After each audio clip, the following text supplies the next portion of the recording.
La depresión y la ansiedad lamentablemente afectan la vida de miles de personas en Costa Rica. El uso de antidepresivos y ansiolíticos está bastante generalizado entre esta población, entre estas personas. Pero hoy queremos hablarle acerca de algunos tratamientos complementarios que ayudan a las personas que están en esta condición. Se trata de algunas vitaminas, ácidos grasos como el omega y especias como la cúrcuma, lo cual es, por lo menos para mí, muy novedoso. Y está con nosotros para ampliarnos la doctora en Medicina Funcional, Yasmín Chotocruz. Un placer. Bienvenida, doctora. Gracias. Bueno, antes de que hablemos de las alternativas que usted nos va a presentar, me parece que es importante que aclaremos, porque muchas veces tendemos a meter la depresión y la ansiedad en una misma bolsa. Y son cosas totalmente diferentes. Entonces quisiera como que empecemos explicando en qué consiste la ansiedad y cuál es la diferencia. Ansiedad. La depresión primero y cuál es la diferencia con la ansiedad. Ok. La depresión viene manifestándose por síntomas que son muy típicos, que tienen que ver con tristeza, que sea permanente. Eso es importante, el concepto de que sea permanente. Hay desesperanza, ¿verdad? La gente pierde la esperanza del porqué de las cosas. Hay una tendencia a aislarse. Hay una tendencia a que ya las cosas no me hacen gracia y estoy perdiendo interés en mis hobbies, en las cosas que hacía anteriormente. Es muy importante decir que muchas veces la depresión se acompaña también de ansiedad y se acompaña de irritabilidad. Entonces están estos cambios bruscos en el ánimo, de pronto estoy más agresiva de lo que debería, ¿verdad? Y se trata también de una depresión ansiosa. Hay otro tipo de ansiedad que también se puede manifestar diferente, que es esa ansiedad con fatiga, esa ansiedad con cansancio, que el paciente duerme excesivamente, que no se quiere levantar en la mañana, que tiene apatía, que todo le es indiferente, ¿verdad? Este tipo de ansiedad no es una ansiedad no es una depresión ansiosa, sino que es una depresión indiferente, apática, por decirlo así. Es importante hacer esa diferenciación porque entonces el tratamiento es diferente, el tratamiento varía. Claro, vamos a colocarles en pantalla justamente una gráfica con algunos de los síntomas de la depresión. Algunos de ellos ya fueron expuestos por la doctora Chotocruz. Nada más los vamos a repasar. Tristeza persistente, que eso, el persistente es importante, ¿verdad? El persistente es indispensable para el diagnóstico de la depresión. No es que hoy estoy un poco triste y después se me pasa y paso un par de días bien y otra vez... ¿Cuánto tiempo, doctora, digamos, debería...? Es un mínimo de 6 semanas de tristeza permanente, sí, señor. Ok, perfecto. Desesperanza, aislamiento, pérdida de interés en las cosas que hacíamos cotidianamente, en algunos casos insomnio o hipersomnio. Hipersomnio significa duermo más. Más de la cuenta. Duermo más de la cuenta. Ok, ansiedad, irritabilidad y agresividad, fatiga, dificultad de concentración y falta de motivación. Ahora, doctora, ¿podrían presentarse algunas de estas síntomas o todos ellos? Algunos. Algunos. No necesariamente todos. Pero sí en la depresión vemos el cambio en el estado de ánimo que sea persistente, vemos esa sensación de desesperanza, es muy importante en la persona gravemente deprimida. Ajá. ¿Qué factores podrían desencadenar un cuadro de depresión? Pues muchos factores. Usted sabe que es interesante saber que el 90% de las personas que llegan a experimentar depresión es porque han tenido un evento, ¿verdad? Han tenido un causante, digamos, un trauma, un problema familiar severo, un problema de trabajo. La muerte de alguien. La muerte de alguien, ¿verdad? Esos cambios que representan estrés. Entonces, en el 10% de las personas realmente no ha sucedido nada, ¿verdad? Simplemente la persona se deprimió. Pero en el resto de los casos hay no solo que sea respuesta, ¿verdad?, a factores externos, también definitivamente respuesta a problemas hormonales, ¿verdad? La menopausia puede exacerbar la depresión, los problemas de tiroides, los problemas de cortisol también. Puede ser secundario a enfermedades crónicas, ¿verdad? Las personas con síndrome de dolor crónico, con enfermedades neurodegenerativas, con diabetes, ¿verdad? Es tanto, digamos, el sufrimiento que estos pacientes van acumulando que llegan a deprimirse definitivamente. Claro. Hablemos del otro concepto, el de ansiedad. Y también vamos a colocarles una gráfica con algunas características, algunos síntomas de ansiedad. Pero antes, explíquenos usted qué es. Ajá. La ansiedad es como un miedo, es una anticipación, ¿verdad? Más que vivir en el presente, estoy pensando en el futuro. ¿Y si tal cosa sucede? En lo que va a pasar. ¿Y si me quedo sin trabajo? ¿Verdad? ¿Y si mi esposo me deja? ¿Y si todo esto sucede? ¿Verdad? ¿Y si tengo un accidente? Y muchas veces el mismo estado de ansiedad nos lleva a estar formulando ideas y de cosas que probablemente no van a suceder, ¿verdad? Entonces nos interrumpe el sueño, usualmente no podemos dormir bien, tenemos también esos cambios en el estado de ánimo, tipo irritabilidad, tipo enojo, ¿verdad? Pero es sobre todo una preocupación excesiva. Sí. Ahora, pero puede ser una preocupación que tenga fundamento o podría también ser una preocupación que no tenga fundamento, en el sentido de que, a ver, si yo tengo mi trabajo estable y tengo la bendición de tenerlo en este momento, yo no sé si mañana lo tendré, pero tampoco puedo vivir pensando si mañana no tengo empleo, ¿qué va a pasar? Porque puede que pase, pero puede que no. Puede que pase, pero puede que no. En cambio, una persona que no tiene empleo en este momento tiene la incertidumbre de saber con qué va a alimentar a su familia mañana. Entonces, digamos que ahí hay un fundamento ya real. Claro, claro. Hay un fundamento real y entonces ya depende de la susceptibilidad de la persona, ¿verdad? O sea, no todos vamos a manifestar la ansiedad con la misma intensidad. Hay gente más sensible, hay gente menos sensible.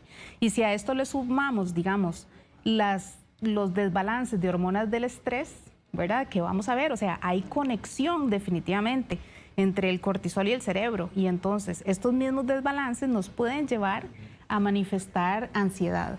Claro. Bueno, ahora sí, vamos a la gráfica con las características o los síntomas de la ansiedad para que los repasemos con la ayuda de la doctora Chotocruz. Preocupación excesiva, nerviosismo, dificultad para concentrarme, insomnio, cambios en el apetito, irritabilidad, enojo, ira, taquicardia y sudoración. Y puede desembocar en ataques de pánico para mucha gente. Claro. Hablemos entonces ahora de cuál es el tratamiento para estos dos problemas. Yo sé, y decíamos al principio, doctora, que está muy generalizado entre esta población el uso de ansiolíticos y antidepresivos. Sí. ¿Verdad? Y casi que es lo primero en lo que pensamos. Exacto. ¿Verdad? Esta persona tiene depresión o tiene ansiedad, tome esta pastilla o tome este tratamiento. Exactamente. Entonces aquí tenemos que hacer una diferencia que realmente es muy importante. O sea, hay personas cuando hacemos un diagnóstico de depresión y hacemos un diagnóstico de ansiedad, vamos a darle una severidad, ¿verdad? De cuánto está afectando la vida de la persona. Entonces es imprescindible saber que si una persona tiene depresión grave o tiene ansiedad grave, severa, es imperante el uso de los medicamentos. O sea, necesitamos medicamentos. Ahora, si lo que estamos diagnosticando es una ansiedad leve o moderada o una depresión leve o moderada, realmente el antidepresivo, el ansiolítico no va a venir a ofrecernos mucho. O sea, aquí es donde entra, digamos, todo el papel que usamos con las terapias complementarias. También quiero decir que si un paciente ya toma antidepresivos o ya toma ansiolíticos, el hecho de agregarle terapias complementarias va a mejorar su pronóstico, ¿verdad? Porque en el tratamiento de la depresión y la ansiedad entramos en un proceso de cambio, digamos, a nivel cerebral, a nivel de producción de neurotransmisores y a nivel de estructura cerebral, ¿verdad? Es un concepto que se llama neuroplasticidad y esto es un proceso que toma un tiempo. Entonces, el antidepresivo busca eso y el ansiolítico también. Entonces, a la hora de incorporar este tipo de terapias, ¿verdad? Vamos a acelerar ese proceso y la persona va a tener una mucho mejor respuesta al tratamiento. Doctora, ¿es frecuente que una persona que tenga ansiedad pueda llegar a tener depresión también? ¿O al revés, que una persona depresiva también sufra de ansiedad? Exactamente, o sea, es lo más común. O sea, es difícil a veces, a no ser que sea ese tipo de depresión antipática, por decirlo así, indiferente, pero la mayoría de la gente se presenta con la combinación de depresión y ansiedad. Tanto así que los medicamentos están diseñados, ¿verdad? No solo para atacar la depresión, sino que ayudan un poco con la ansiedad también, ¿verdad? Ahora, generalmente esos medicamentos que se dan son para el resto de la vida, ¿o habría alguna forma en que esta persona deje de usarlos? Sí, en algún no momento? necesariamente son para el resto de la vida. Sí es cierto que habrá personas que ya tengan tal vez un trastorno en la producción de sus neurotransmisores y necesite ese apoyo. Pero como le decía, o sea, no es un proceso necesariamente corto una vez que un paciente empieza a usar un antidepresivo, por lo menos unos 6 meses de tratamiento para ver ese proceso de cambio a nivel cerebral. Lo aceleramos a la hora de combinar con terapias naturales. Habrá algunas terapias naturales contraindicadas, ¿verdad? Que no se pueden usar a la misma vez que los antidepresivos, pero con un paciente que no necesita el uso de antidepresivos podemos brillar realmente dando terapias complementarias. Bueno, si les parece, compañeros, vamos a hacer la pausa acá y vamos a venir luego del corte a hablar de estos tratamientos alternativos que, como les dije al principio, incluyen algunas vitaminas, ¿verdad, doctora? Omega, cúrcuma, que es una especie que yo jamás me Tenemos que imaginé. hablar de la inflamación. Ajá. ¿Y por qué el cúrcuma sirve en el tratamiento de la depresión? Así que venimos a conversar de esto y por supuesto que contestaremos algunas de sus preguntas a este tema tan interesante. Ya volvemos. La doctora Yasmín Choto Cruz es especialista en medicina funcional y está aquí con nosotros conversando acerca de tratamientos alternativos para la depresión y la ansiedad. Y antes de la pausa les decíamos que se trata de vitaminas en algunos casos, omega también, y de especies como la cúrcuma, de lo cual vamos a conversar en esta parte de la entrevista. ¿De qué forma ayuda esto, doctora? Bueno, realmente lo que vamos a hacer es darle al cuerpo las herramientas que el cuerpo necesita para mejorar no solo su función hormonal, sino su función de producción de neurotransmisores, ¿verdad? O sea, hay ingredientes básicos que son, digamos, yo les doy el ejemplo a mis pacientes, yo necesito para estar más feliz tener X cantidad de pan, por ejemplo. Entonces, un antidepresivo lo que hace es evitar que nadie se coma el pan para que el pan se acumule y haya mucho pan disponible. Con este tipo de herramientas, lo que hacemos es que le damos al cuerpo la harina y la levadura y el agua y los ingredientes que el cuerpo necesita para estimular su propia producción de neurotransmisores. Y además, digamos, con tratamientos como el cúrcuma, lo que queremos es hacer es bajar niveles de inflamación a nivel cerebral para que el cerebro funcione de una manera óptima. Bueno, ahí tenemos en pantalla un primer plano de la cúrcuma, ¿verdad? Que como les dije es una especie que la utilizan muchísimo en Asia, por ejemplo, para las comidas. En Costa Rica se está recomendando muchísimo. De hecho, un día de estos, el lunes, me parece que hablamos con Melania Chevo acerca de cómo incorporarla a algunas comidas. ¿Pero qué más hay ahí? Ok, cúrcuma indispensable, ¿verdad? Para bajar esos niveles de inflamación cerebral. Ok, omegas. Los omegas son realmente, o los omega 3, por su contenido de ácidos grasos DHA principalmente, que llegan a nivel cerebral. Recuerden que el cerebro es en un 90% colesterol y que esas membranas de las células cerebrales están compuestas por ese tipo de ácido graso. Entonces, al mejorar la estructura de la membrana, vamos a mejorar que haya una mejor conexión de mensajes. Entonces, que nuestros neurotransmisores pasen ese mensaje de bienestar de una célula a la otra, por decirlo así, y entonces le damos mucho apoyo, no solo a nivel de omega, sino de alimentación, ¿verdad? Asegurarnos esas grasas saludables para la salud emocional. Ahora, estos, digamos, que vienen en capsulitas es más fácil porque me imagino que ustedes lo suplementan, ¿verdad? Lo dosificamos. Exactamente. Pero me pregunto, por ejemplo, si yo quiero utilizar la cúrcuma, ¿cuánta cantidad debería ponerle a la comida o sí, cómo la utilizo? Entre más lo podamos usar, mejor, ¿verdad? La cúrcuma. Y la cúrcuma también se vende en cápsulas. También hay cápsulas, ¿verdad? Que se consiguen fácilmente, que son usualmente de 500 miligramos por cápsula y podríamos estar viendo un consumo mínimo de unos 2.000 miligramos diarios, que es digamos 4 cápsulas diarias. Hay gente que le gusta el sabor de la cúrcuma, hay gente que no, ¿verdad? Entonces, en el caso de que no queramos usar la cúrcuma en las comidas, podemos suplementarlas. Ok, entonces tenemos cúrcuma, tenemos omega, hay vitaminas aquí tenemos vitamina D. La vitamina D es esencial en el tratamiento tanto de la ansiedad como la depresión. De hecho, somos una población deficiente de vitamina D. Eso está demostrado, ¿verdad? Hay una necesidad aumentada cuando hacemos exámenes de laboratorio midiendo niveles de vitamina D. Vemos que es pero muy frecuente la deficiencia. Entonces, ¿qué es lo que sucede? Que la vitamina D realmente es una neurohormona, ¿verdad? Llega a nivel cerebral y estimula, al igual que el ejercicio, estimula una hormona de crecimiento cerebral que se llama el factor neurotrófico derivado del cerebro, ¿verdad? Y entonces, esta vitamina ayuda a que el cerebro se mantenga joven, por decirlo así, y se mantenga activo. Vemos, digamos, en poblaciones nórdicas que están poco expuestas por 6 meses al año de la luz solar, ¿verdad? Que son poblaciones que son mucho más, con una mayor tendencia a la depresión durante la falta. Claro, yo he leído que durante el invierno, que es larguísimo, hasta 6 meses sin ver la luz del sol. Sin ver el sol, o sea, aumentan y lamentablemente no solo los casos de depresión, los casos de suicidio. Exacto. Y eso al final se trata de una deficiencia de vitamina D, porque la vitamina D la fabricamos con la exposición al sol, pero ya no estamos expuestos al sol. Ok. ¿Verdad? Perfecto. ¿Qué otra vitamina? Vitaminas del complejo B importantísimas, imprescindibles como base de tratamiento. ¿Qué es lo que sucede? Que el estrés crónico aumenta el consumo de las vitaminas del complejo B. Entonces, ante el estrés crónico y otras situaciones como el alcoholismo, como el envejecimiento, como el uso de anticonceptivos orales, entonces tenemos esos niveles de complejo B en el cuerpo que están deprimidos. ¿Cuál de estas es? Es esta. Esa.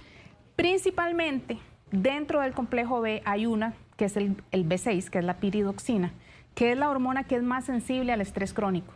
Y realmente es la que más necesitamos. Entonces, podríamos tomar un complejo B enriquecido con vitamina B6 o podríamos tomar vitamina B6 por sí sola, que nos va a ayudar a la producción de energía, a la moderación del ánimo, ¿verdad? Para que se quite la tristeza, para que se quite la ansiedad. Nos va a ayudar en la producción de neurotransmisores, de serotonina, de dopamina. Entonces, el complejo B realmente es imprescindible para todo paciente y lo podemos combinar sanamente con pacientes que toman antidepresivos. Estas dos que hay ahí, que son, y el polvito blanco. El polvito es magnesio. Yo tengo dos formas de magnesio aquí, ¿verdad? Porque el magnesio es esencial. O sea, el magnesio no solo es relajante, ¿verdad? A nivel de ánimo y a nivel muscular, sino que el magnesio combinado con la vitamina B6 son de las sustancias más importantes para estimular la producción de neurotransmisores. Hay otro tratamiento que me gustaría conversar, que es el GABA. El GABA es un neurotransmisor que es el neurotransmisor calmante y relajante de nuestro sistema nervioso. Es lo que nos ayuda a dormir, es lo que nos hace sentir tranquilidad. El GABA es una sustancia que se pierde con el estrés crónico, ¿verdad? De hecho, la mayoría de la gente es deficiente en GABA. Y por eso hay tanta tendencia a la ansiedad, ¿verdad?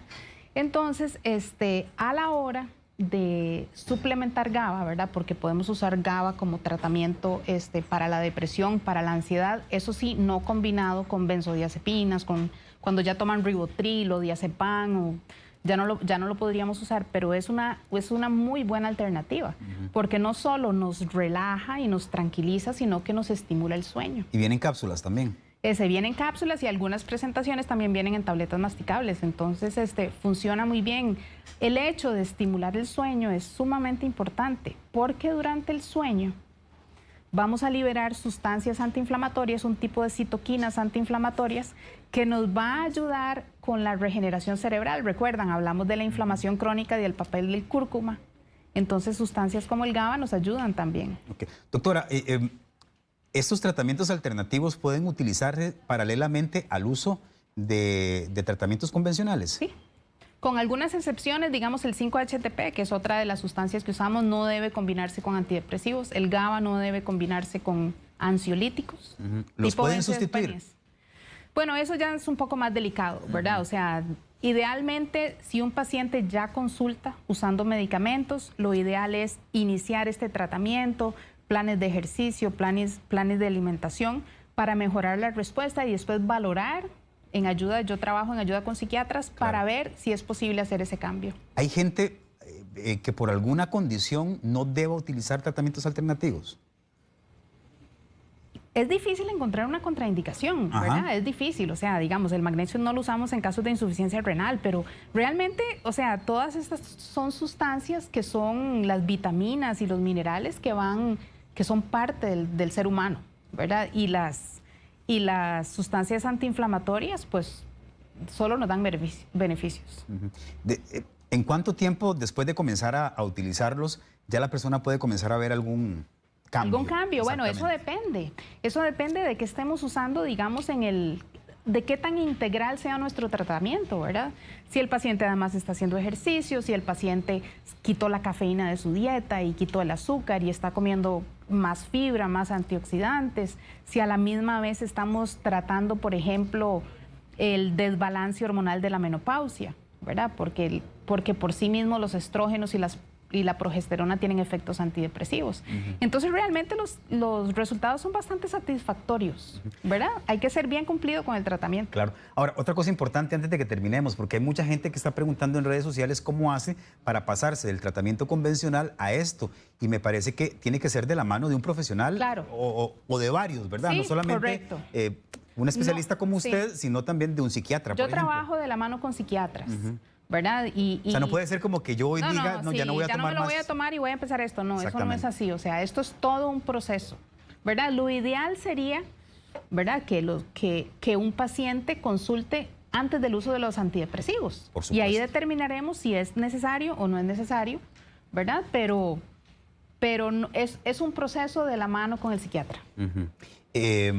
Doctora, si yo, a ver, porque yo sé que la forma más fácil es tomarse la cápsula, digamos, ¿verdad? Pero si yo quisiera utilizar alimentos, por ejemplo, que tengan estos componentes, ¿qué alimentos podrían ser? ¿O eso no beneficia de ninguna forma? Claro que una dieta rica en colores, en antioxidantes, en fibra, ¿verdad? Sin cafeína, sin licor, sin azúcar nos beneficia. Pero ya cuando llegamos al uso de sustancias que tenemos que normalizar niveles de laboratorio y que tenemos que llegar a lo que llamamos dosis terapéuticas. Entonces no, o sea, es que no me imagino cuánta cantidad de cúrcuma, por ejemplo, yo tendría que utilizar en las comidas para poder, ¿verdad?, sí, recibir la cantidad de cúrcuma necesaria. Correcto, correcto. La duda con la cúrcuma queda. Y yo no usaría la cúrcuma como la única herramienta. Es una combinación y esta combinación la escogemos dependiendo de las necesidades del paciente. Ok, eso es importantísimo. Sí. Es decir, yo puedo utilizar varias de esas alternativas, sí, claro, pero por supuesto que no es antojadizo, no es lo que a mí se me ocurra, Exacto, sino que lo que el médico también me recomiende, dependiendo de cuál sea mi cuadro. Quisiera dejar claro que el cúrcuma no es un antidepresivo. Ok, sí, ¿verdad? Sí, muy importante. Es un tratamiento que me va a complementar y me va a ayudar a bajar la inflamación que me lleva a sentirme triste. Muy bien. Doctora, ¿alguna recomendación final que quiera darle a la gente que nos ha seguido? Sí, una recomendación final. Hay cosas, es muy interesante, digamos, cosas que nosotros podemos hacer en nuestra vida para sentirnos mejor, dejando al lado el ejercicio y los suplementos y la dieta que ya hablamos, sino hay cosas que nos ayudan. Entonces, está el concepto de la elevación de la dopamina. La dopamina es ese neurotransmisor que nos da la sensación de bienestar y la chispa de la vida, y la felicidad y la motivación y todo esto. Eso lo logramos con actividades de nuestra vida cotidiana en las que usamos nuestras manos, ¿verdad? Esa concentración consciente de las manos en la que estamos haciendo cosas que nos hacen sentir bien. Por eso a la gente le gusta tejer, por eso a la gente le gusta hacer bisutería, porque están concentrados, por eso a la gente le gusta cocinar, ¿verdad? Entonces, el uso de las manos para cosas que nos gustan hacer y el hecho de ponerse metas y conseguirlas, ¿verdad? Logré tener mi casa limpia, logré presentar este proyecto, logré controlar la manera en la que como. Todo ese tipo de cosas, ¿verdad?, que son cosas que agregamos a nuestra vida, además de todo lo demás, nos dan una sensación de bienestar que es bastante importante. Una última cosita. Albany Sí. Cruz está preguntando por si esto se puede utilizar en niños, porque dice que Sí. tiene un niño con trastorno de déficit atencional y ansiedad. Tiene 9 años. Me gustaría utilizar algo natural con él. Yo anteriormente le daba ginkgo biloba. ¿Qué me recomienda? Dice. Bueno, el ginkgo biloba es más aumenta la perfusión cerebral, ¿verdad? Es un agente que ayuda a la oxigenación cerebral. No, la indicación no es la ansiedad ni el déficit atencional. Entonces, claro, tratamos niños con déficit atencional, hacemos cambios en la alimentación, agregamos sustancias, digamos, tenemos unos tipos de magnesio especiales que llegan al cerebro.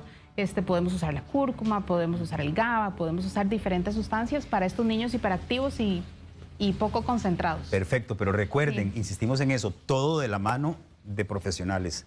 No es lo que a mí se me ocurra y que yo quiera hacer. Gracias, doctora. Ella es Yasmín Chotocruz y está en el 2524-2959. El teléfono está apareciendo en pantalla en este momento. Se lo repito, 2524-2959. Un placer. Gracias.